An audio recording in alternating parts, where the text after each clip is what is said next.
Hey, this is Joe. We are going to continue our talk from last week with Young Kim about our tales from inside the Korean entertainment industry. It gets better. Trust me, it gets better. But before then, just to remind you, we do have a Patreon at patreon.com/soul podcast where you can help support the show and get extra stuff. We have a lot of extras, including the full uncut version of this that we say some stuff that we don't let get on the air here. So here we go. Previously on the Soul Podcast. So, how much do you think I made I don't know. in my entire singing career? I'm from what I've seen, it's no. How much did you make? I can't even guess. I'm going to give you an exclusive. I'll talk about it on my thing, but I'm going to do it for you, all right? Okay. This is the Soul Podcast. Put that on your couple shirt. I'm King Sejong, reminding you that you have not made it in Korean pop culture until you advertise for a chicken restaurant. And here is your host, Joe McPherson. From what I've seen, it's no. How much did you make? I can't even guess. I'm going to give you an exclusive. I'll talk about it on my thing, but I'm going to do it for you, all right? Okay. $6,000. 2 albums. 2 albums, $6,000. Top 3. That really encourages me to be a K-pop star. The experiences I've had. I've been on these TV shows. I've been on Running Man. I've been on Star King, and I've seen these celebrities that are on the show, and they're working their butts off. They're doing this for like 16-hour days of shooting, and it's not fun. And they have to act like it's fun, and they don't even get that much money from doing this. And these are some of the top people. But it puts you out there. For what? So that you can maybe you get a CF deal with Baskin Robbins? Well, right now is a great time for entertainers, and it's because of YouTube. It's because of social media. It's because of Instagram, Twitter, all these things, podcasts. We're able to market ourselves in a different way where it turns into ad revenue. Mm-hmm. So you could be on one of these programs, and then, just because you're on TV, you are going to pick up a few followers. Wouldn't you agree? Yeah. And you turn that around into your brand, where they're buying your brand. Yeah, that is true, because you can take that off. Yeah. If you already have a plugged in market with the mass media, yeah. Whenever I was on Korean broadcasting, yeah, I got a lot more fans from my stuff that are still with me now. Exactly. Yeah, that helps. So that's what we're trying to create here. So right now I'm involved in Axe Media. And one of the things that I was attracted to, one of the reasons that I was attracted to this was because I came back in 2007 and I was looking at all the broadcast agencies that were here. Mm-hmm. So with all my experience in broadcast agencies over there, I wanted to come back, and of course I do want to do broadcast, right? But the thing is, I couldn't just jump right into it because I did apply in the US markets. Mm-hmm. I did get a job with a certain affiliate of a bigger, whatever, but it was all the way over in Bakersfield and Victorville, around that area. And it was paying like $42,000 a year. So now I have 2 kids and a wife. Yeah. And that wasn't going to cover anything. That's tough in America. Yeah. You can't really. Yeah. So, I mean, if I was 20, if I was 25, you don't need health. Yeah. You don't need health insurance, Yeah. But at this age, I cannot roll the dice on that. I'll probably crap out because even if I do well over there, am I ever going to make it into a bigger market?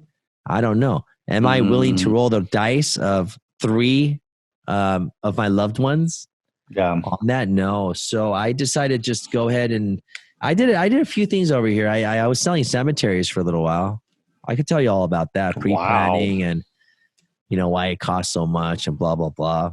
And I made a little bit of money off of that. It was pretty cool. I I learned a lot about sales. So I kind of learned about how to market things as well. And after that, I opened a restaurant over here. Well, I didn't open one, but I actually bought a restaurant that was pretty successful. It's a soul food restaurant in Inglewood, California. Mm-hmm. And it's been there serving the community for over 60 years.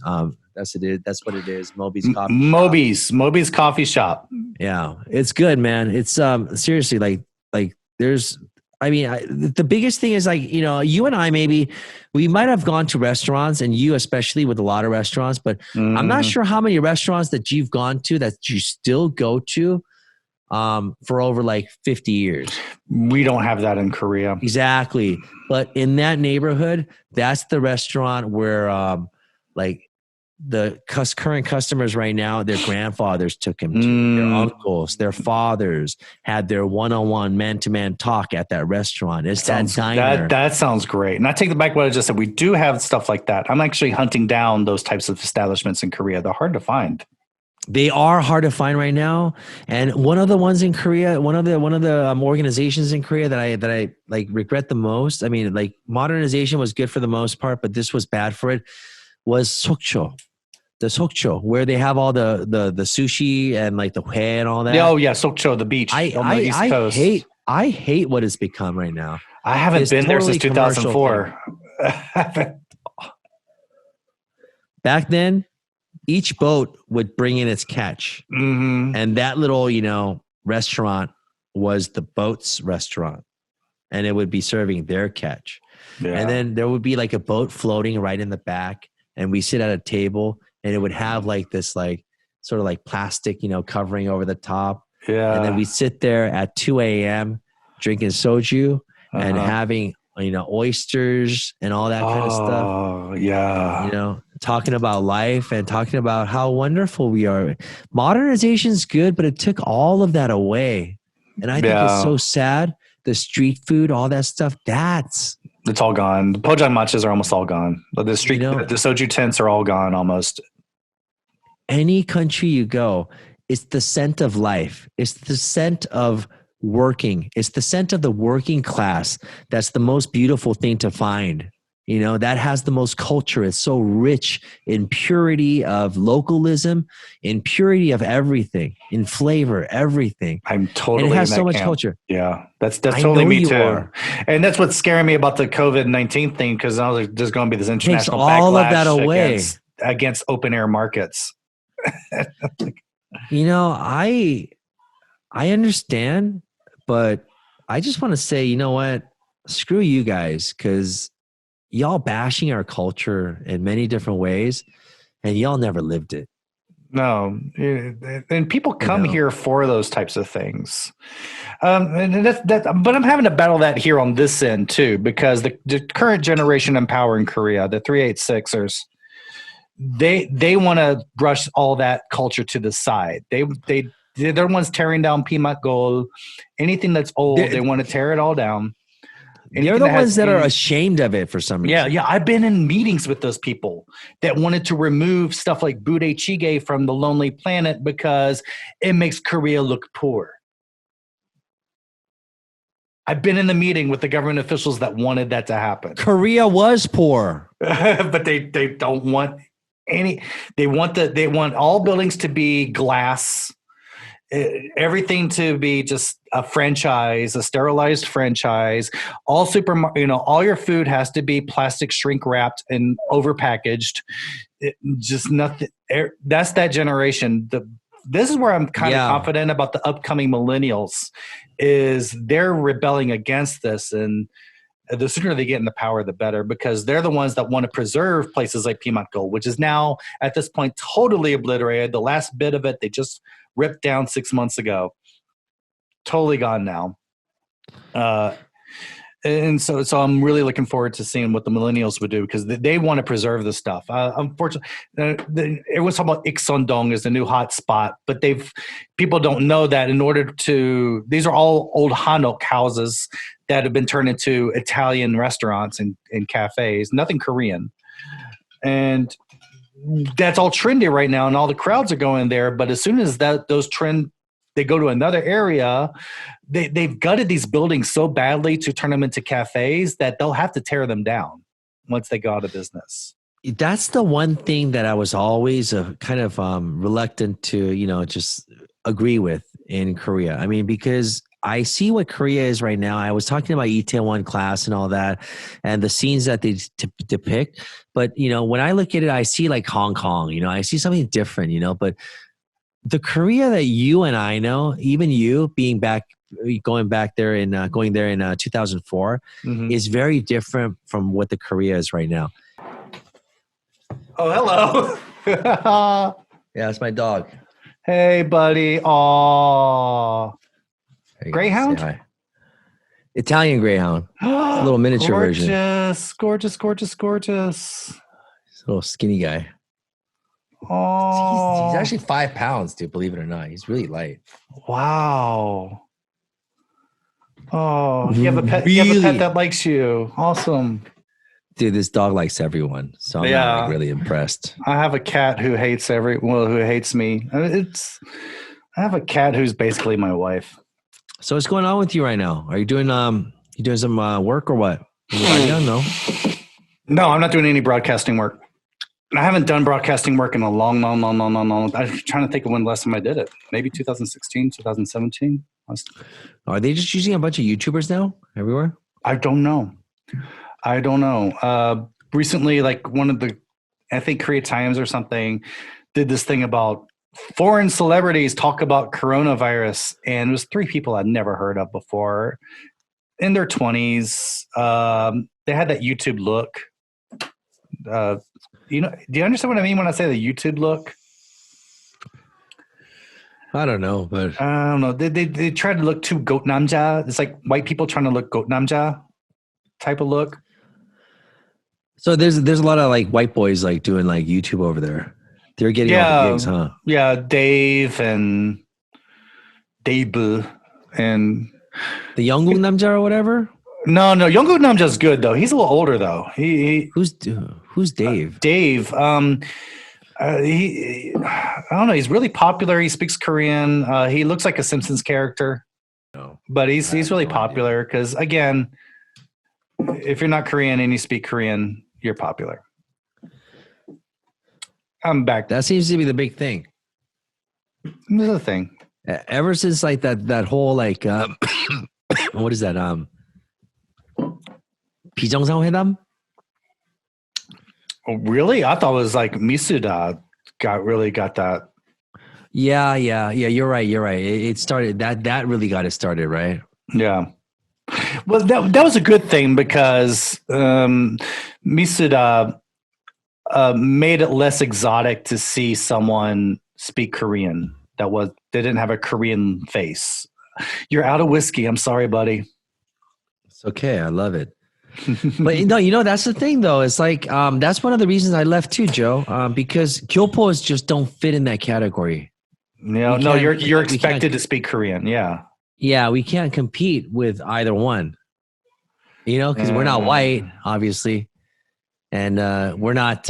We can't speak fluent Korean either. So that's why one of the reasons I left. I was like, okay, that's enough for me. Yeah, well, trying to make a career in this is really difficult. I don't see how. I mean, how can you retire doing Korean broadcasting, bangsong? You don't. You can't. You can't have a secure life doing this. It's fun while you're in your 20s and 30s to do, but I can't imagine like depending on this as your career. Hey, is anyone in touch with Robert Holly? I think one person I know might be. Really? Dude, that was some crazy shit, dude. Whatever happened to Robert? Yeah. But whatever he did too, I'm just saying. Only met him once. He's a good guy though. Oh, we were on Star King together. Yeah, I met him once. He was fine. He's a good guy. Yeah. Okay, if you want to talk about that, the fall of a lot of the big foreigners that were in Korean media. Dude, just take me wherever, man. I'm on my last little shot. Take me wherever, man. All right. I mean, but I don't want to trash talk people. I don't want to go into rough speculation.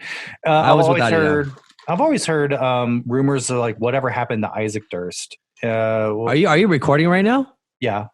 Okay, good. All right. So Isaac, I have no idea. There's Yeah, I been a don't want to couple of speculate. I don't want to speculate too much.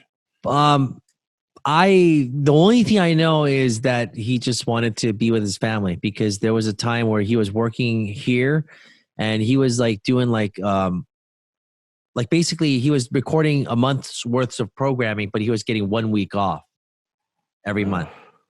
So he was going back and forth to Frisco to be with his family because, he wants to be a father. He doesn't want to be that kidogi. In Korea, we have that kidogi, right? Yeah. And you don't want to be that kidogi because that's where all the wives, they meet some other, little chibi. Yeah, and the goose fathers. Yeah. I was one for 2 months. That was kind of fun, but it was a good 2 months. Yeah. Well, okay. Because if people don't know, Isaac Durst was the face of Foreigner on English, on Korean broadcasting. He was. He had the look. He had the stereotypical look that Koreans were looking for. He was able to do the clown, the goofy clown routine. Yeah. Teaching English to the point that most expats here couldn't stand him. Yeah. Because those are English teachers expected them to act clown around just like Isaac. So that's what he did. He was. But I hung out with him a couple of times. He's not a bit like that. He's a fun guy. My experiences with him, he was pretty fun, down to earth. He's a great guy. Yeah. He's a great fun guy. He's actually taken a lot of the Korean traditions in, so where it's a part of him. And he actually feels a responsibility as someone older, as a young, to take care of his hubes and stuff, He's a very good guy. And he also knows how, what Korean people like and how they want, Korea to be represented. So he's a very good guy. He knows what he's doing. I don't know why he left, but there must have been a big opportunity for him. I heard he got screwed over by EBS. Everyone got screwed over by EBS. Well, did I just say that?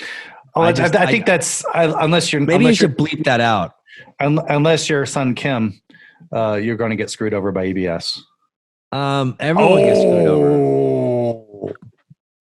Everyone gets screwed over. Okay, every year, if you're on the next year, then they just couldn't find a replacement for you. That's true for Arirang too. No.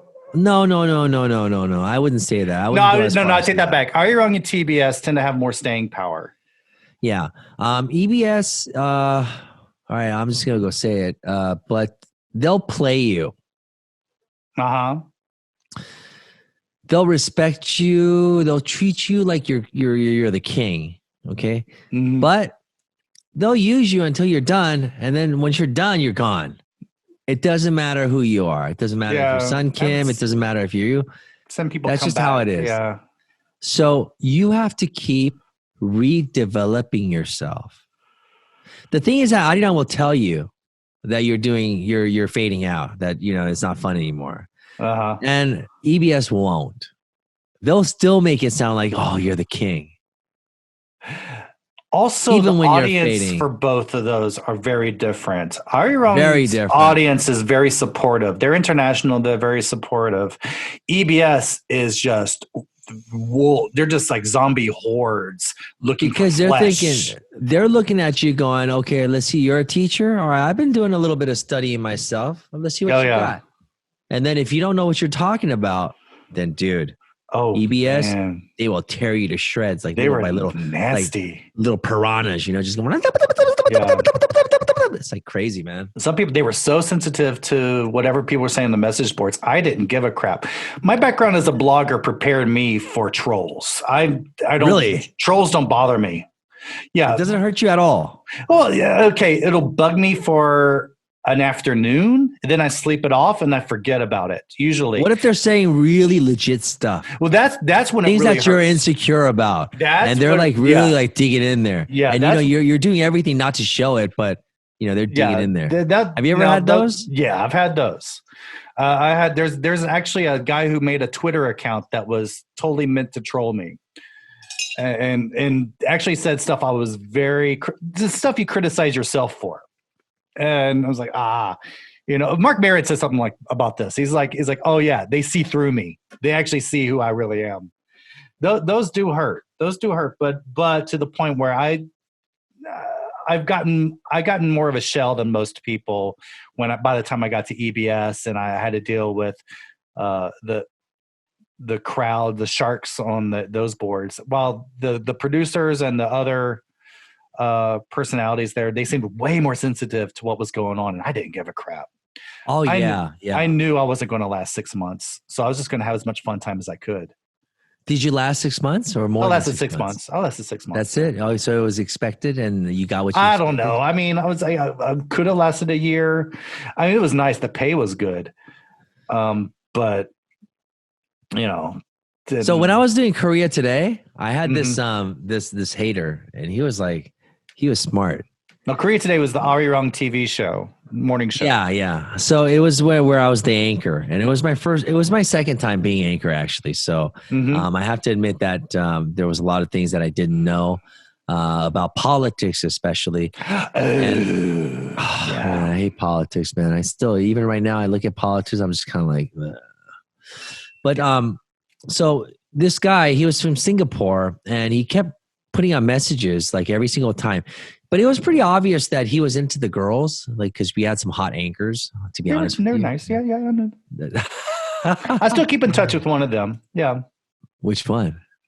Okay, forget it. All right. The one who's nice. They're all nice. They're all nice, right? Yeah. But yeah, so he kept constantly putting up messages. He was into all the girls, and it was obvious that he hated the fact that I was there, that I was able to, share my time with all these girls, whatever, right? It's wacko. Well, they're not your harem. They're your coworkers. They're my coworkers, man. I'm just trying to please them so they stay on the air and do a good job. That's all I'm trying to do. Right? Yeah. Well, this guy started saying stuff about every little thing that I've done and he even tried to make it seem like I was trying to hit on one of the girls on several occasions and stuff. And, oh boy. It's okay when it's stuff like that, but it was pretty evident that he had a journalistic background, and he was actually hitting on some of the points where I knew I shouldn't have hit on, or I knew I shouldn't have gone that far on, or I knew I should just kept it there. Mm-hmm. That really bothered me. I was so oh my God, dude, this guy oh my God. So I would constantly search for his messages, even, every time it does nag at you. Yeah. If I think I made a mistake, I go on air. I go to the message board and I'm like, okay, I wonder if he caught that. And sure enough, he caught it. It was insane, dude. That's rough. That's really rough. I even thought about getting a plane ticket to Singapore and trying to track this guy down so I could punch him. I'm not a small guy, I am a small guy, but No. I wouldn't want to meet. I wouldn't want to meet you in a dark alley. No, but I was like, I literally thought I had premeditated. If it was pre-crime, I should have been arrested. But I was like, oh my God, how do I go to Singapore and find this guy and punch him without getting caught?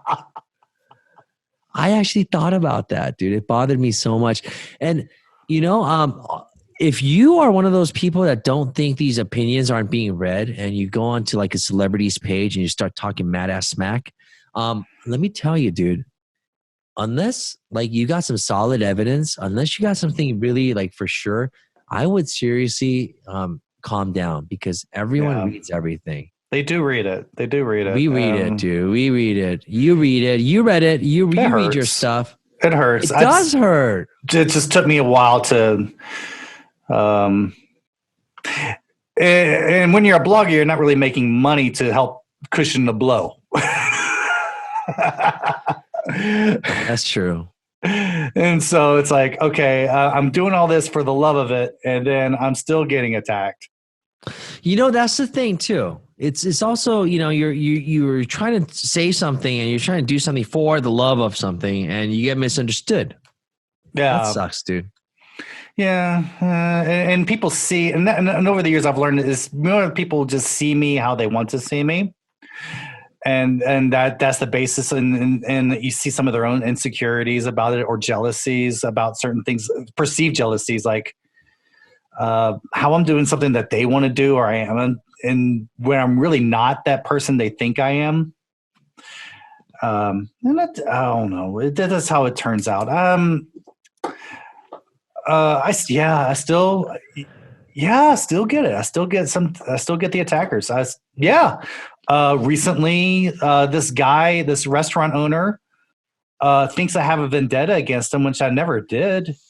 I think he only thinks that because he has a rival restaurant and I'm not against them. I like them. I like both restaurants, but since I like both restaurants, that means I must be against him. So he's created this whole thing. He, a couple of weeks ago, just texted me, threatened to sue me. It was the silliest thing. What it was is I run this Facebook group called Restaurant Buzz Soul, fairly popular group. I have a team of moderators, and they have to, we have to screen every post now because we get a lot of spam in that group. And if one thing gets through, all the people in the group just attack us for letting one of these bad ones through. But it's the biggest, it's one of the biggest Facebook groups when it comes to like expats and their expectations of food. The entitlement in that group is crazy. So one post about this restaurant I'll let through as a review. It was late at night. I was kind of sleepy and I saw, this needs to be approved. I looked at it. Looked like a legit review. Didn't look like spam to me right offhand. It was in Seoul. I'd always make sure it's in Seoul. I hit approve. The next day, one of my moderators said, no, he removed the page because it looked too staged. The review looked too staged. The restaurant was empty. Everything looked like there was a lot of mise en scène in the photography. Everything looked a little staged. And just everything that was said about it was a promotion. It felt like a promotion. Okay. So he took it down. Of course, the person who posted that went nuts. Went all Karen on me. Texting me the whole time. I can't believe you did this. I'm like, if I had a manager, she'd complain to my manager. And just nuts over this. And I was like, well, okay, well, if you want to do it again, I'll let it. If it's a legit review, feel free to post it again. I'll let it through. But no, I'm not going to do it. You've insulted me. Then a few weeks later, I get a text from a guy who's a big fan of this restaurant saying a friend of a friend said that you took down her restaurant review. I'm like, okay, no, that was a little suspicious there. Why were you being sent to talk to me about this? They're a team.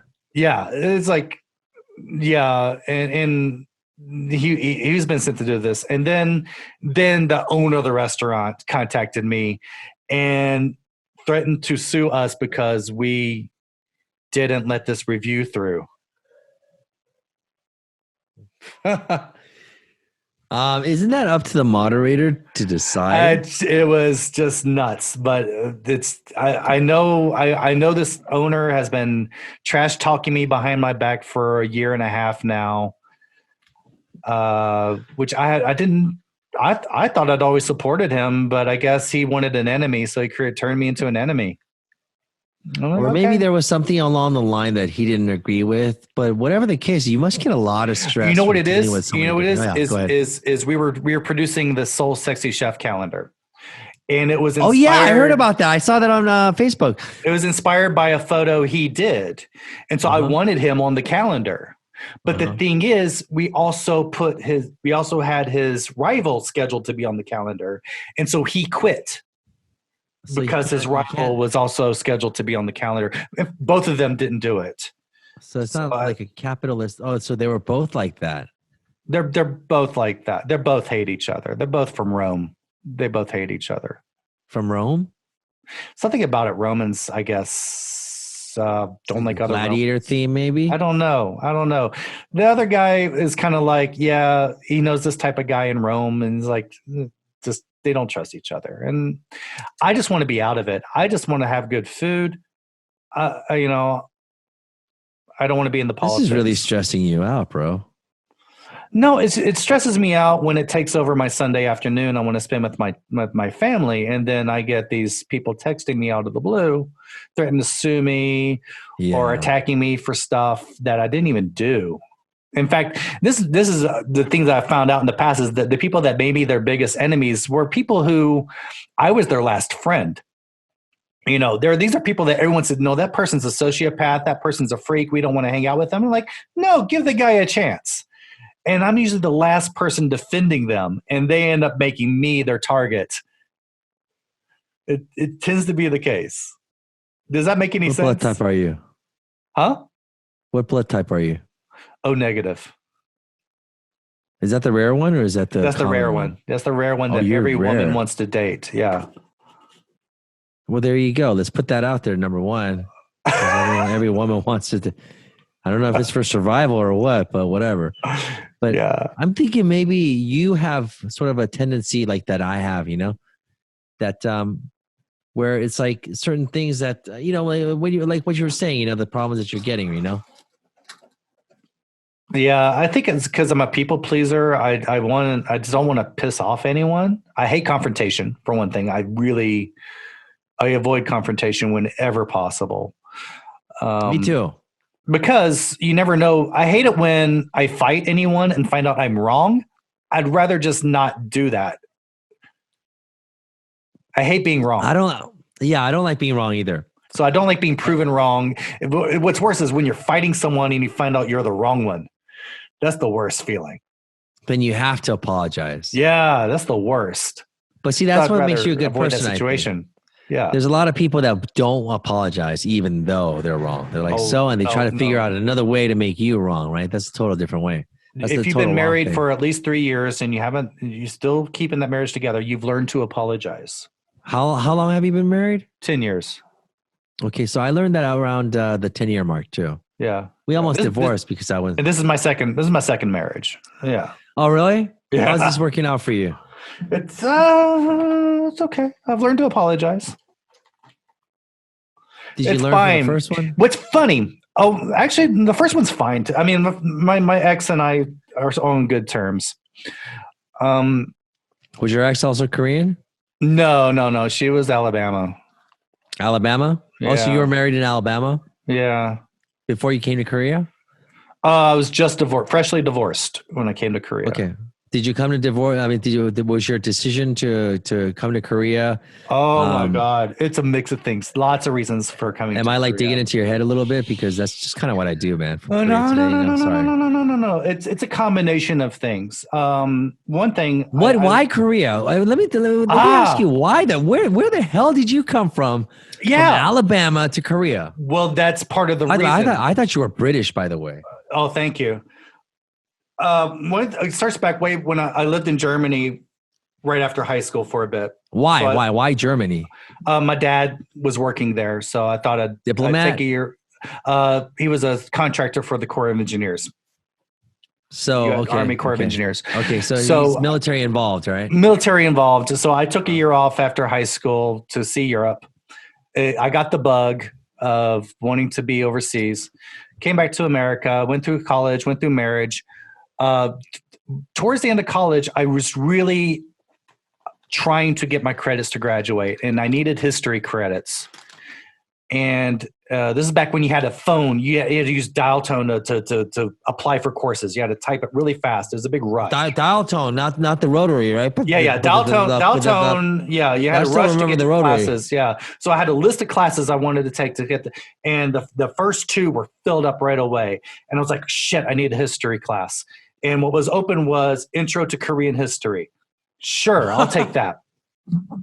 And I took it and got in, and I was not prepared for how much I'd fall in love with this. Korean history was so much fun. Yeah. So I took, so next semester, and the professor was doing another course on Korean history. I'm like, yes, of course, I want to take more of this. I really got into Korea after this. So it was Korean and then Chinese history, and then they made me graduate. I got so into it that I got onto the dean's list. I was really into this. So I got what was it about Korean history that you were so interested in? Well, from what it's just lots of things. I describe it as Game of Thrones in Asia. It's Oh, it's just so crazy. Not crazy. No, it's brutal. And there's so many good stories in it. Just great drama. And just the parallels, because being a Westerner, I grew up with Eurocentric, Americentric history, and then being brought this history, which had similar patterns but different stories. You see what I mean? It's always these rises and falls, golden ages, dark ages, people come to power, and then the third generation, they screw it up and it goes down. These patterns and the same struggles of the peasants were the same as the struggles of peasants in Europe. And so many similarities. And I just found it so fascinating. So I got really obsessed with Korean culture. And then after graduation, I tried to make my fortune in the IT industry, which collapsed. And so I also had a background in TV. But behind this chair, I used to direct TV news. I used to be a director for TV news. So you were a TV producer. You were a news producer. I directed. So I directed live TV. So I was a TD. So I'd be the guy. Oh, like calling the shots, like going. I'm the guy calling shots. Camera one. Ready, ready, and cue. Then I don't know how your brain works, man. That's crazy, God, that was hard and fun at the same time. It was crazy fun. Yeah. So I had to control everything. There's sometimes when someone just doesn't even show up for work. So I've done this before. I've had to do directing, audio, and graphics at the same time. I've had to do that. A lot of people that might be watching, they might be like, "Huh?" Right? But because already directing, if you're doing your TD, you're doing the board and calling the shots, which we're a small TV station. We had to do that, so your hands are already tied up. And then I had the graphics to my right, so I pre-programmed the graphics, and I could do the audio, and I just knew how to cue everything. I had the associate producer to my left that's cueing all the tapes, and somehow I pulled that off. That was a weird night. Pulling everything off. That's crazy. So I had that. And before I came to Korea, I was producer for a political talk show. Where we had I started my claim, the stamp I had on this show was I started a feature we had every Friday with this unknown representative from Vermont we called it Brunch with Bernie. And so we had Bernie Sanders on our show every Friday. Oh really? Yeah, he would call me at my house, and because I produced the show from my house, and it was fun. But it didn't, at the time we were a very small show, so it didn't pay that well. And Bernie Sanders was what at the time? He was a representative from Vermont, independent representative from Vermont. Very down to earth, very personable. I mean, you could just. Because for the show, I would regularly be calling congressional offices to get people to appear on the show. And that was one of the few offices where Bernie would actually pick up the phone himself. Yeah. Wow. Right now, Bernie Sanders dropped out, right? Well, technically, even though he's still on the ballot. Yeah. Well, yeah. Would you vote for him as president? Mm-hmm. Yeah. It's fascinating that because no one expected him to rise this high. And really? Because back then, 2003, he was considered so radical. Well, still is, but still would never be in the mainstream at all, much less get so many votes. Now, 2016, maybe you could accredit it because he was the anti-establishment, and that was a very anti-establishment year, and it was more of an anti-Clinton vote than a pro-Bernie vote. Yeah. But this year, I was really surprised. Again, did very well. In fact, he was considered the establishment candidate. That's weird that he was considered the establishment candidate. How far that's come, and that the culture has moved this much. Fascinating. It's just fascinating to me, especially in America, right? Yeah, just very the whole fascinating. idea of socialism and everything. Yeah. And even though if he was running for a lot of countries in Europe, he'd be considered a little more to the right, center right. Mm-hmm. God. Anyway, back to Korea was, I was just trying to make ends meet. And I said, I'll go to Korea.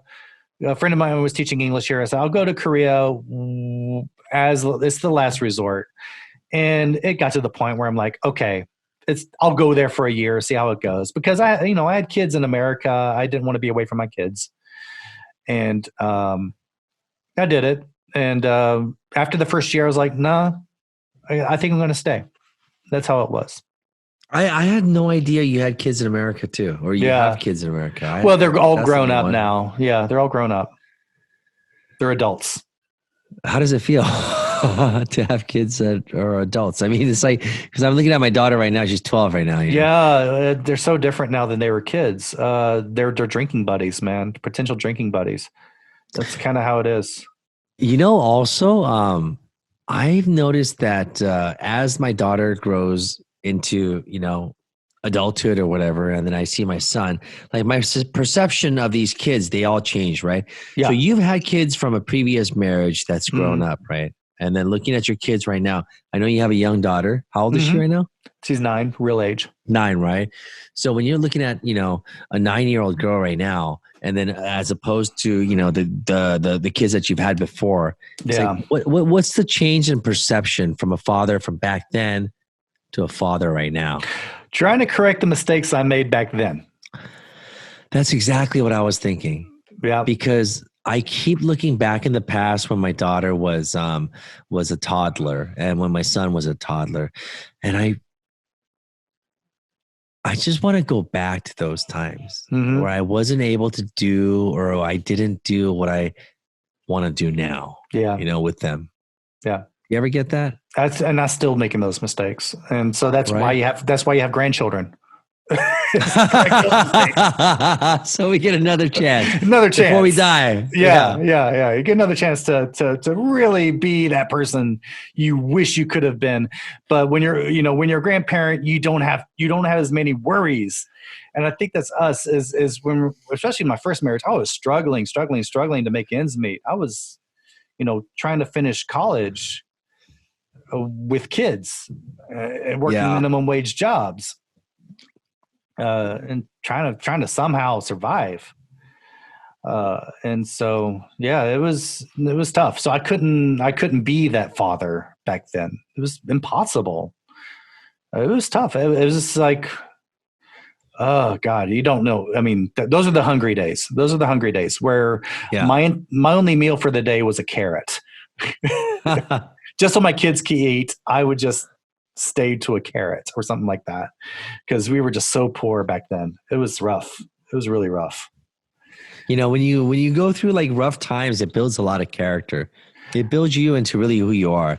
I think even right now, when we go through this COVID thing, we're really being built into a real new generation, not the baby boomers, not, the X generation or not this generation, but we're actually forming our own, generation right now where we're going to become tougher. We're going to become more resilient and also smarter. It's because of what I went through in the 90s. I'm able to cope with this right now. It's like, I know how to eat on a budget. I know how to work everything on a budget right now. Thank goodness that we saved enough money that I have enough padding to get us through this. And we're going to be okay. We're going to be okay. Well, you're good, man, because I'm dropping about 10 grand every month right now. So, but you know what? I have a question. When you have just looking back, just reflecting back at the life that you've lived and this COVID thing right now, it feels like I'm all. So for some reason, it's all I'm the one asking all the questions. But I think I've been wondering this: how do you think your perception on the world and life will be? Because let me just add this in right now. Because right now, especially for a person living in Korea is always just focused on a lot of the luxuries in life, right? But right now, all those luxuries have become useless and nobody even cares about them anymore. Unless you're, somebody that still has money right now and is going shopping right now for that kind of stuff. Right now, the necessities have become the desired instead of luxuries. Yeah. I've been through that And before, though. I went through that in the 90s. It's like, that's why I'm so thankful to have 3 meals a day if I want them. I've been through that. do you think do you think we're all going to wake up after this, even after COVID? Do you think we're going to be different, or do you think we're going to just go back to the norm? My younger self was more hopeful. I don't know. I really would hope that a big change will come because America really needs something. One of the reasons I stay in Korea was healthcare. Yeah. I used to work for Blue Cross Blue Shield, and one of my jobs was writing the scripts for those guys on the phone, coming with all the clever ways they could deny people coverage. And the whole reason was so that the executives can have private jets and have expensive campuses. It's just to pad the executives' pockets. It was a for-profit system. And I saw this, and I'm like, ugh, this sucks. And then I come to Korea, and I see healthcare systems, other parts of the world. I'm like, yeah, this is what's keeping me here. If America can fix its healthcare system, but it's a lot of things too. It's a lot of things. I feel like the COVID-19 is kind of like that purple dye they inject to see the cancer. And this is exposing a lot of the cancer. Or like the one time I got really drunk on soju with some friends of mine in my early days here, and we went to a jjimjilbang. And we cleaned ourselves, sweated all out, and then we went to this special room that was high in oxygen, and we were trying to sleep. And while I was like all cleansed and feeling all purified, I could feel the toxins in my liver going through my body. I could feel the alcohol in my body as it was going through. I could feel my liver, the bad parts. And that's what I feel like the COVID-19 has done, is like I can feel the sick parts. I can see the sick parts. And I'm seeing all this exposure in not just America, but in the Anglosphere, the Anglo culture, to the point where I would say this has changed me too. I feel like I've grown a bit, where I'm even less looking at this from a Western point of view than looking at the world I'm looking more and more from an Eastern point of view than I have before. I think a lot of people over there are. I used to think of, Korea's doing this wrong because America does it this way and Korea doesn't do it this way. Now I'm switching it around, like, no, Korea does this way and America's doing it wrong because Korea's doing it this way. That's exactly me too. That's exactly a lot of people over here. Everyone switched over here. Yeah. And I'm realizing how arrogant, even more so, but that's how you are. Once you feel like you can't grow anymore and you know everything, you've lost your usefulness in the world. That's a line from Star Trek 6, I think. My dad, there's always one thing that I've always had a problem with my dad with, because every time we get a new TV, he would not try to figure out how to work the remote control. He would just give it over to me and then give me the menu and say, here, you figured out how to do it. And then, he would tell me, change the channel, do this, do that, program this, program that, right? Mm-hmm. So it's cool to be in that kind of a position where you could tell someone to do everything, all the dirty work for you. For example, if you're doing something, you could tell them, hey, if you're promoting something, okay, now you just do the social media part and then just hand it over to someone. It's easy to do that, right? Yeah.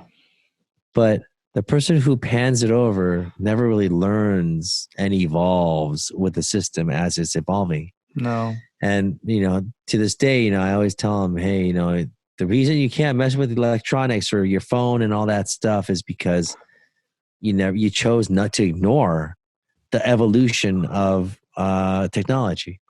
You do it. So, I think I think Kirk says it in Star Trek 6, because Kirk's having an inner, he's having this inner turmoil about making peace with the Klingons. And he's trying to figure out why he still wants to hate the Klingon. And he says this line, something like, have we grown so rigid and set in our ways that we've outlived our usefulness? And I just love that line. Sounds a little bit like conservatism. Yeah. Well, yeah. I don't want to go too far into politics on this show. Yeah, let's not do that. Let's not do that because I don't want to alienate my conservative listeners. I am conservative, by the way. Oh, you are? Yeah, very, very, very. But certain things I don't agree with what's happening right now. I'll tell you that right now. Yeah. So I don't know. Politics is one thing, but that's one thing that you kind of learn to kind of hide. Before even religion, you could talk about it, but now you just kind of I hide don't it. talk religion. Yeah. What I find is that sometimes I've done more research than on that person's viewpoint than they've done. So it's kind of pointless. You're right. You're absolutely right. Because, yeah, those who are actually willing to argue about it or think about it a lot, they do tend to look into it. But those people who blindly believe, I'm not saying believe is wrong or not. I'm not choosing one or the other. I'm a believer. So I'll just say that. But, those who blindly believe or blindly, look to a certain, I guess, unadulterated facts are people who are going to face that argument every now and then, but those are people who just go by faith alone. Well, yeah, or obey authority without a critical mindset. There you go. You say it a lot better than me. After this whole Balvenie. I'm drinking the coffee, you're drinking the Balvenie. There you go. You're waking up and I'm going down, dude. Yeah, that's why that was one reason I was so valuable on that political talk show was because I have a background in studying conservative philosophy, and so I understood conservatism more better than our conservative guests. I have a background. I went to religious school, so I have a very strong academic background in the Bible. I had to write theology. I had to write academic papers on the Old Testament and things Really? like that. Yes. In fact, that's how I learned academic writing was an Old Testament class I took. Yeah. So Joe, I'm going to have to ask you this question right now because all of your listeners want to know. Is this the end of the world? The world would go on without us. So says Ian Malcolm in Jurassic Park. So we're going to be dead. Okay, so maybe this is the big thing that's going to take us out. We'll survive. Hey, we went through the bubonic plague a few times. It's funny. Like, I kind of sort of semi became a survivalist, or what do you call those guys that kind of prepare for the end of the world? Yeah, that's a survivalist. Yeah. Yeah. So, I have a pretty good arsenal of ammo and weapons and stuff. And both of my cars, they're both 4x4s. Yeah. There you go. You can get it. You can get it. As long as you have enough toilet paper. Yeah, we actually have plenty of that right now. Costco. Yeah. You know what? That's so funny. I do not understand why everyone decided to go out and get toilet paper. Now, and then after. I just see the flaw in what I just said too, because I shouldn't have used we survived the bubonic plague. Well, I'm talking about Europeans surviving the bubonic plague, but the Mesoamericans did not survive smallpox that well. You're right. That's true. So will we become like that? Which one will we become? I don't know. Right now, it looks like Korea has it handled. And then they're looking for like a fall outbreak. Yeah. With a vaccine, maybe another next year away. Yeah. We'll have all these treatments though. We'll have all these treatments. It would be like maybe like AIDS where we have treatments for after you get it. I think it's the high risk group. And the problem is that we can't identify the high risk group. Yeah. Because you see people that are young and healthy dying. You just don't know. Like, why? It could be one. Why does it affect you better than this person? Yeah. We're learning a lot, and I just hope that we just learn. We just become okay. This is what I think. I really hope that we just become better people. We become so bitter. We become so anti each other, and we're still seeing a little bit of this. But at the same time, I'm starting to see people care more about fellow human being. True. I was expecting, because I'm from the riot generation in LA, and I was expecting something to happen by now. I was kind of like thinking that maybe some kind of unrest or some kind of civil unrest or something. Yeah, it's coming from the sectors we didn't hope it would come from. Yeah, it's kind of funny, right?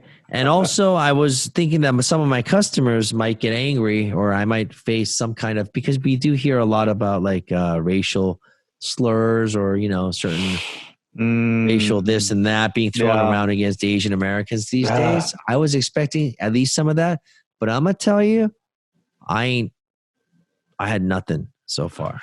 Tell me more about what you your projects right now. You have a radio network. Okay, so we've launched on March 1st. We launched the actually America's first nonprofit Asian American radio station.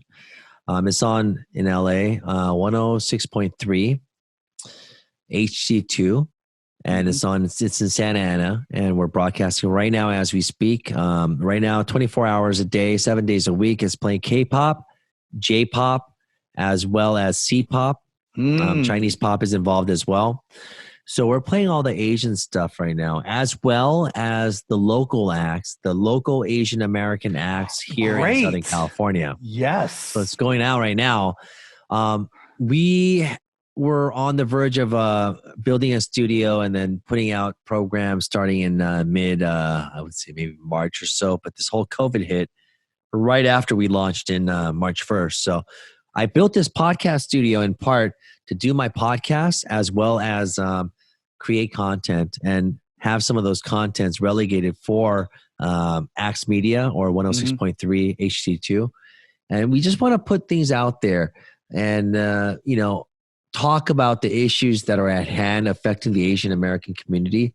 But the reason that I've created this podcast is also because I want to tell stories of the Oriental experience. And that's going to be the main theme for my show, where I'm going to be relegating content to that off of what I do here on the podcast and releasing it simultaneously along with YouTube as well. So right now we've already interviewed Chris from Sharp.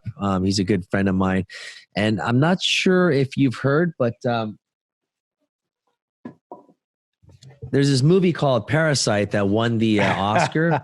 And this is not the picture, but this is by the artist who drew the picture on the theme.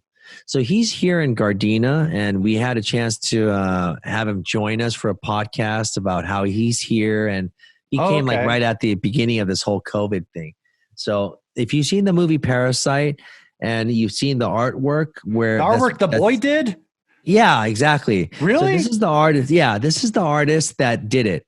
That's awesome. And and he was also a K-pop artist too, a long time ago, back in the days when I was promoting. See, this is another great reason. I mean, another great reason to listen to what you're creating, because I want to hear those stories. And if you want to invite him for your podcast, I'm sure he'll be able to connect with you Zoom as well. This is we invited him over for a drink and to hang out, and then this is like an art piece that he just made right there on the spot. Blank canvas Chardonnay. Exactly. So now we can't drink this. So I was gonna drink it, but now we can't drink it. So he's a good guy. His name is Hooney Hoon ZBZ or GBG. You can check that out. So those are some of the characters that we're going to have, and talk about some of the old times and talk about how like Korea's changed as well. While the most important thing that we want to accomplish, or I want to accomplish, is to inspire others. People who've had dreams of going to another country, for example. There's a lot of people that want to go to Korea and to explore their future there. There's a lot of people that's, in America, Korean Americans, or just expats in general that want to explore their chances in entertainment or anything. Yeah. Hearing their story is going to nudge them a little bit and to help them and put them in a direction where it's going to help them get their dreams. And that's kind of what we want to do. That's what I would like to do. Since you're in LA, there's a person I would really like you to interview. Matthew Kang. Okay. Who is Matthew Kang? Matthew Kang is a writer for Eater LA, and his specialty is Korean cuisine.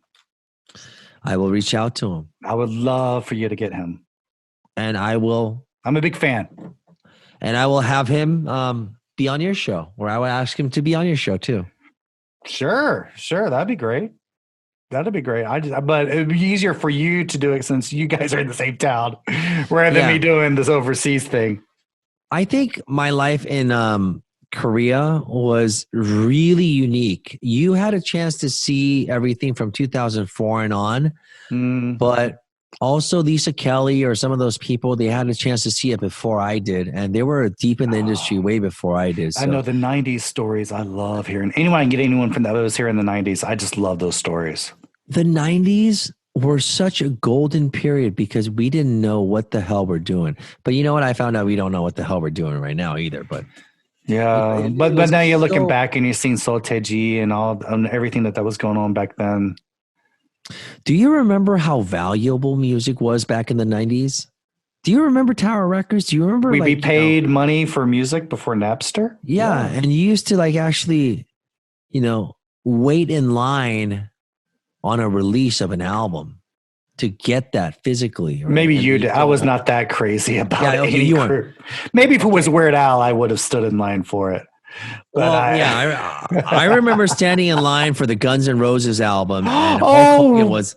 yes. Oh, I was in line at the Use Your Illusion, Tower right? Records. Yeah, I was I was in the line for Tower Records on Nordhoff, and this was on. Well, in LA, Tampa that was a Nordhoff. big deal. Yeah, in LA, you had these events you could do if you're in LA. Yeah, this was the Valley, and people were still lining up for that album. Yeah. And Hulk Hogan, that's where I met Hulk Hogan. That's amazing. He was there. He's a Valley native, right? So Yeah. he was there in line or something to get something. I think he was getting the album too. I'm sure he was getting Guns N' Roses. That's what I'm saying. We used to like actually sit in line to get these albums. That's amazing. Yeah. Those events. Yeah. And you actually paid for music. Now, I do admit my first couple of months here, I did buy 2 K-pop CDs. What'd you buy? Korea. I bought Cho PD. Joe PD, that's 1999, right? Well, no, he had this other song in 2004, Chingu. Oh, really? That one. Okay, why'd you buy him? Why'd you buy that? Because I like the video. Okay. And Chaeyoung. Because she's hot. Because when I first came to Korea, that she had this song that was heavily in rotation everywhere you heard, and so I heavily associated it. I heavily associated it with my first month in Korea. So yeah, that's. Oh, that was your first month in Korea? Yeah. So Chaeyoung actually happens to be a friend of my wife's friend. Which doesn't mean much, right? But I went to a wedding and then she was there, and then she's really pretty. 5 degrees. I like 3 that. degrees. I'm 3 degrees away from Chaeyoung. All right. Yeah, and then that friend who knows Chaeyoung happens to be my ex-girlfriend's cousin as well. Wow. Yeah. Wow. Everyone knows each other. It's amazing. My ex-girlfriend's cousin was also a member of Jewelry. Oh, yes. Yes. So I saw her while we were in the entertainment industry, and then it's so weird. It's so weird. It's so weird. It's weird because I don't really have. I'm trying to think of in my connections with the K-pop industry. The closest would be when I was at EBS. After my shift was done, Ihuri sat in my chair. Dude, you are nuts, man. Because Ihori, she was originally she was actually in the process of recording an album with Yoonmide or Tasha from Uptown for UPT back at World Music. And I talk about this on my podcast as well and my stuff. And Ihori, she was actually double dipping because she was about to sign a contract with DSP for Finkel. Oh my. And she was recording at the same time for Uptown Girls. Naughty album, right? girl. So they were recording, and I walked in with Steve from Uptown, and this was before I had my recording contract or anything. So I felt like a nobody, And I walk in, and I see don't tell my wife, I see the most beautiful girl that I've seen ever in my life. I was like, oh my gosh, she's so pretty. She had this dark black, like Pocahontas hair, and it was like totally down to her waist, and it was just like it was like Chun Ji-yeon in that commercial. She's that she's shampoo like Chun Ji-yeon. It She's was like just Chun Ji-yeon. insane how pretty she was. She had no Beyonce makeup vibe on. to her. Yeah. No, it wasn't even Beyonce. It was like a Beyonce without makeup in high school. No, Not that I'm into high school girls. That's weird, but No. she just looks so innocent. Yeah. It was like, so there was a purity. There was like, it was Pocahontas, but hotter. I tried to get a number, but she wanted us out of the studio because she was going to record this little segment. Oh, man. And Steve from Uptown, he was there with me. So she felt uncomfortable because he was really famous at the time, right? So she just felt like she was embarrassed to do anything in front of him. Yeah. So I couldn't get her number. Oh. And now I'm married. So maybe if I got her number, no, I doubt it. But I got a story. An actor friend of mine got drunk with her one time in Canada. Oh, really? Yeah. And then what? No, I'm not revealing anything. Oh, okay, so drunk saying. with her one time is that's it, right? We're drunk with her one time, and her manager sure had else. to help her away. Get me in trouble. No, I don't want to get in trouble with HRE. What's HRE? Is that her company? HRE. Oh, that's a HRE.